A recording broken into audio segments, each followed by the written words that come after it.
Everybody, welcome back to the channel. Today is episode really number 1 of OverlandExpo West, so Flagstaff, Arizona. We got in last night, had a whole terrible experience with Airbnb that we had made. Needless to say, walked in, smelled like piss. We saw reviews after we had booked it, so when we got there last night, we looked up the reviews again. Somebody found bed bugs. Back door didn't lock, so anybody that stayed there before knew that the back door didn't lock, so that was sketchy as well. The truck was just basically out almost in the street in what seemed kind of like the ghetto, so refunded for that one. Now this one's way better. This will be better for Mackenzie too. She can work from here, feel safe here, can stay here Saturday night by herself while I'm camping at Expo. But today is all prep, so today I'm gonna go wash the truck right now, get it cleaned up at least a bit. Tomorrow is day 1 of the show. I'll be hanging out with the extrusion guys here after I wash the truck. We're going to be adding some stuff to the extrusion overland bed rack, as well as putting more accessories on it. So let's go wash the truck and get started on Expo vlog.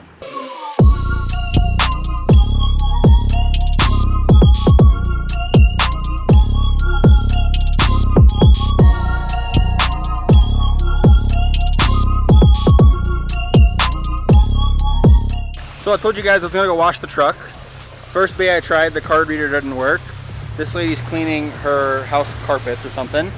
But ran into Full Mag Tundra here at the car wash. He's gonna get washed up, and then with how long this lady over here is taking, I will probably go after he's done. So I'm waiting for this lady to finish cleaning what looks like probably 25 carpets. And I'm over here thinking, like, wouldn't it be hilarious if she had a carpet cleaning business, but she just brings it to the do-it-yourself car wash? Entrepreneurism. Get it, girlfriend? But get out of the base so I can wash my truck.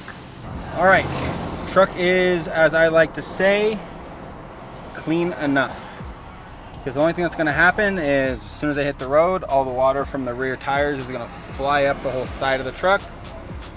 So what I'm gonna do is I'll get to the event probably tomorrow, and I'll hit it with the good old Adams Polishes waterless wash, my personal favorite product of theirs. So we're gonna head down, start working on this rack, get kind of staged and figure out where we want each truck, and go from there. I'll see you guys there.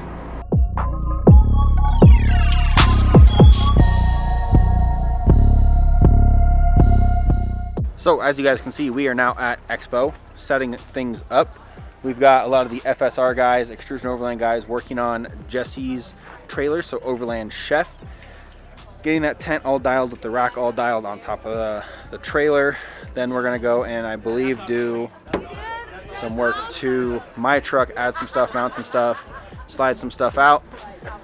But so far this venue is huge. King Shocks is right there. You got AEV, GMC Official is right there.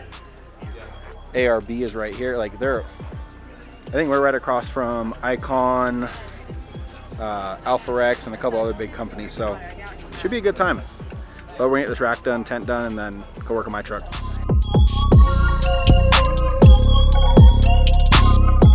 All right, so Jesse's rack is done. He's got stuff on top of his FSR tent. He's got the Evolution Mini on the trailer there. We've got the access gates on my truck pretty much figured out. Little diode chase bar we're working on. So now I'll be able to open this up and have it sit like that so I can get inside of the back of the truck. Close it up like so. Now it's time to go back to the B&B, hang out with Bruce and Mackenzie, and then do it all again tomorrow. Tomorrow's a big day, big event, so we have to be here by 7. Should be fun. Today is officially day number 1 of OverlandExpo West. So we are in Flagstaff. Truck is all set up here at the Extrusion Overland booth. Got the FSR Evo V2 on the truck. We finished the access gates on the driver's side, so we can now lower them down if I need to get anything on the front part of the bed. Raise them up. and grab anything in the front that I need to grab. On the passenger side, we're doing the back half of the rack as a solid piece. We're going to use MOLLE plates there and mount some stuff to that. And then the front quadrant, so towards the front of the bed, we're going to have an access gate on that side. So again, whether I'm on the driver's side or the passenger side of the truck, I can reach into that front part of the rack that's butted up against the cab and grab stuff out of it. I am going to be walking around. We're going to go visit C4 Fabrication. We're going to go visit Diode and some of the other companies I work with here just a little bit. We're going to hang out, have some drinks, and then we'll start showing you around. See you in a bit. Well, I was going to walk around, but now it's raining and hailing pretty good, so we're going to stay under cover. Hopefully it passes in the next couple minutes, half hour or so, but it looks pretty gray. So we shall see how this goes.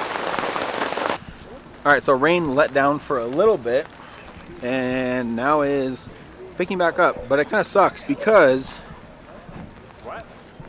right up ahead the skies don't look that bad and the sun's trying to creep through. We go from the Zion to the Mission. I think it's going to rain all day. Wet socks are just going to be a part of it. I'm telling you, this Beyond Clothing's jacket though is doing work. Another FSR tent. I think Enrique and I are going to go to Zero Breeze and check out some of their stuff real quick. I think tomorrow might be a better day to show you guys some companies though. We'll I'll probably continue this tomorrow and see you guys tomorrow. Alright guys, we're at the Devos Light Ranger booth.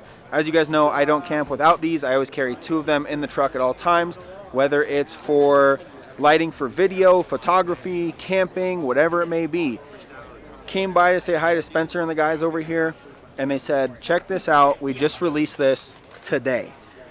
So now they have a portable little battery bank that you can put on top of your Light Ranger that essentially is going to double the life of your Light Ranger. So what that basically means is you can now run your Light Ranger at full power, 360 degrees, full power, for now 8 hours instead of 4.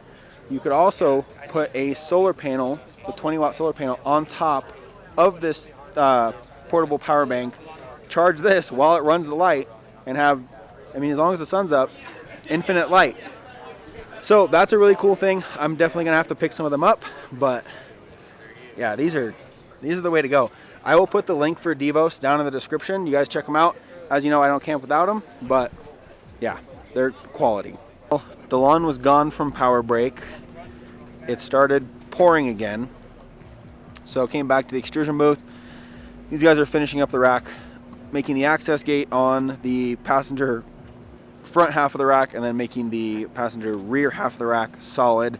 Once that's done, throw the bike rack back on and go eat some dinner. I'm hungry. Hey guys, it's John with Extrusion Overland. We're here at Expo West 2023. Got Josh's truck in the booth. Went over a couple things earlier in the intro that we've incorporated into his rack. Just like to show you those. So on his driver's side, he's got a access gate that lifts up as a one piece. Even though he has an XUR3, he wanted to have something that would allow him to have his traction boards open up. So obviously this creates a huge space for you to get into the side of your truck, which previously when you had rigidly mounted structure there, you can't get in. So now he's able to get all the stuff super easy. He can stow this away when he's done, and then he's good to go, right? So we've also incorporated the lightweight top slide out for his axe, so he can get to his axe easy. You can mount things like shovels, axes, traction boards, so things that are lighter weight, and that gives you the access super easy. You lock it when you're out on the trail so it doesn't come out. He's also got a couple things here going on where he's got his high lift mount. He's attached that to what are one of our prep kit bars, so just giving him a 90-degree surface here that he's able to mount to. And then if we come to the other side here on the passenger side,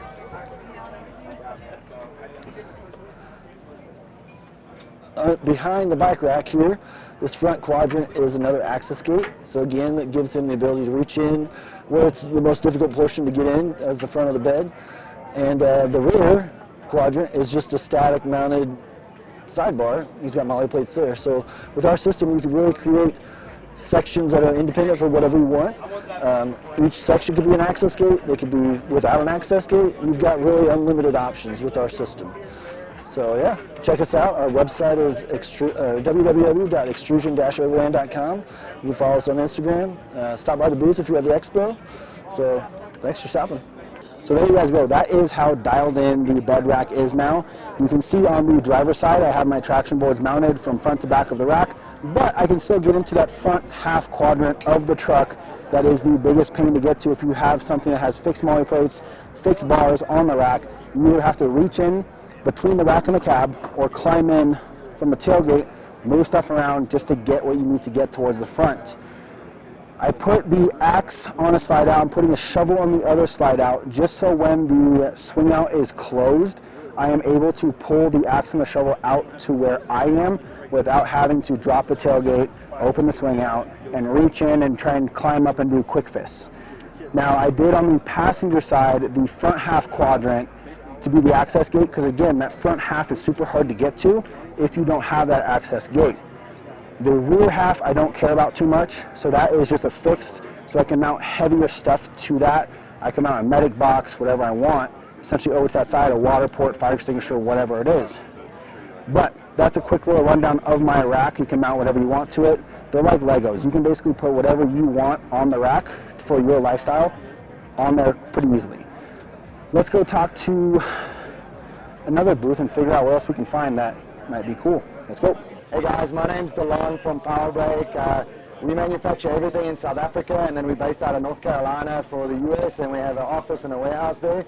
So just to walk you through the product for Josh's Tacoma, the first thing we do is a 48 curved vane rotor. So what's really unique about this is that we have curved vanes which act like a centrifugal pump. We want to suck as much air in as possible so that the air flows out and brings those temperatures down, especially if a heavy rig with bigger wheel and tire packages. That's really important. We also have a bigger rotor, so it's 13.7 inches, so it's going to give a lot more storage capacity, and then it's a high carbon cast iron, so just a really high level product. Every single rotor has temperature measurement paint on it, and what's important about that is we're going to know exactly what temperature the brake systems run to so that you can make an informed decision about what's happening in your brakes. So that allows you to know what brake pad compounds and stuff to run. So just a really unique. And then externally we've got the grooves on the outer, which is going to scrub everything clean, especially if you're off-roading mud, water, etc. All of that goes to the edge so we can get rid of all of that, get brake pad friction material down.